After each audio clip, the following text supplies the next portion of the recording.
नमस्कार दोस्तों, ये हमारा चैनल है मिशन क्लासेज। इसको सब्सक्राइब करना है। ये हमारा चैनल आ जाता है। हम डीएलएड सेकेंड ईयर है, इसकी डायरियाँ भर रहे हैं, जिसमें से हमारी डायरी है सत्रीय कार्य वाली, इसको भर रहे हैं। इसके अंतर्गत हम पेपर फर्स्ट, जो बच्चे और बचपन का पेपर फर्स्ट है, इसको हम पार्ट फर्स्ट में बुद्धि को भर चुके। अब पार्ट 2 में हम व्यवहारवाद को भरेंगे। इसको हम भर रहे हैं। चलो भरते हैं।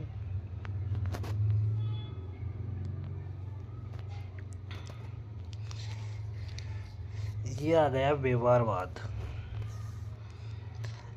व्यवहारवाद के अनुसार मनोवैज्ञानिक केवल सभी सच्ची वैज्ञानिकता को वाहक हो सकता है जब वह अपने अध्ययन का आधार व्यक्ति की मांसपेशियों और ग्रंथि मूलक अनुक्रियाओं को बनाए।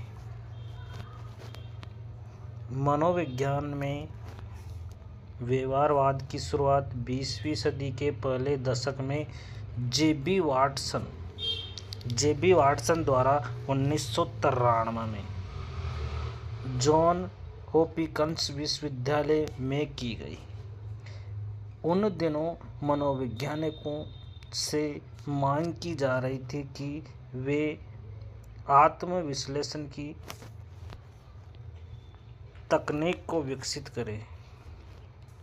वाटसन का कहना था कि इसकी कोई ज़रूरत नहीं है, क्योंकि किसी व्यक्ति का व्यवहार उसकी भीतरी और निजी अनुभूतियों पर आधारित नहीं होता है। अब टॉपिक आता है वाटसन का व्यवहारवाद। जेबी वाटसन ने व्यवहारवाद के माध्यम से मनोविज्ञान में क्रांतिकारी विचार रखे।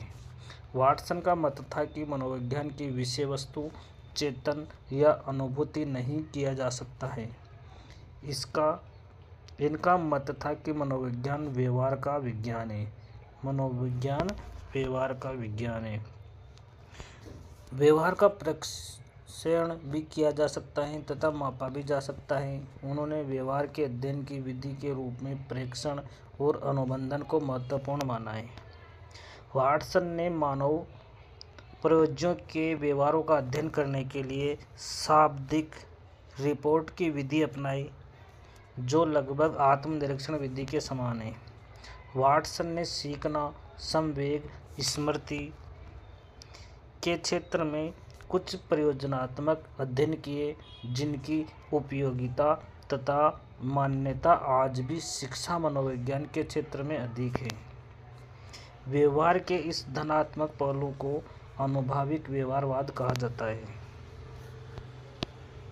वाटसन ने सीखना, भाषा विकास, चिंतन, स्मृति, संवेग के क्षेत्र में जो अध्ययन किया वह शिक्षा मनोविज्ञान के लिए काफ़ी महत्वपूर्ण है।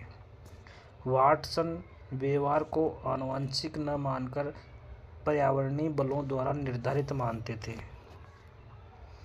वे पर्यावरणवाद के एक प्रमुख हिमायती थे। उनका कथन, मुझे 1 दर्जन स्वच्छ बच्चे दे दो, आप जैसा चाहे मैं उनको उस रूप में बना दूंगा, यह उनकी पर्यावरण की उपयोगिता को सिद्ध करने वाला कथन है।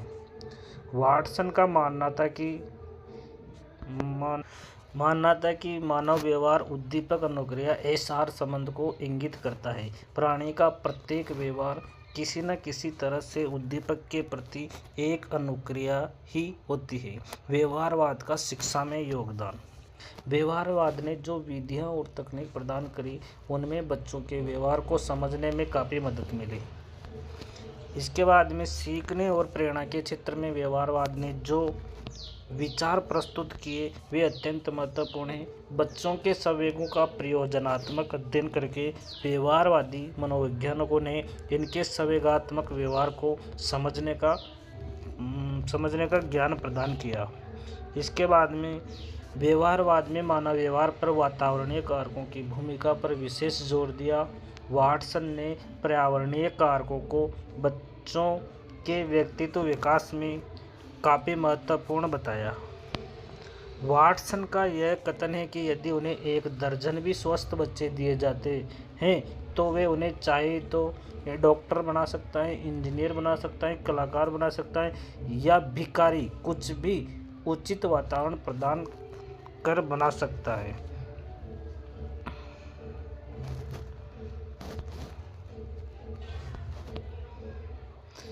तो ये हमारा व्यवहारवाद का टॉपिक है जो ख़त्म हो गया। अब ये हमारा टॉपिक था व्यवहारवाद।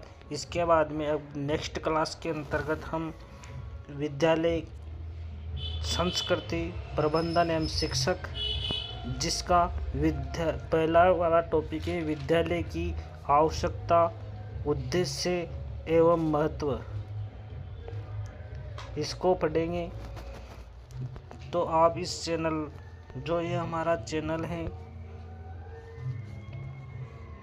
ये हमारा चैनल है मिशन क्लासेज, इसको आप सब्सक्राइब करना है, लाइक करना है और ज़्यादा से ज़्यादा शेयर करना है।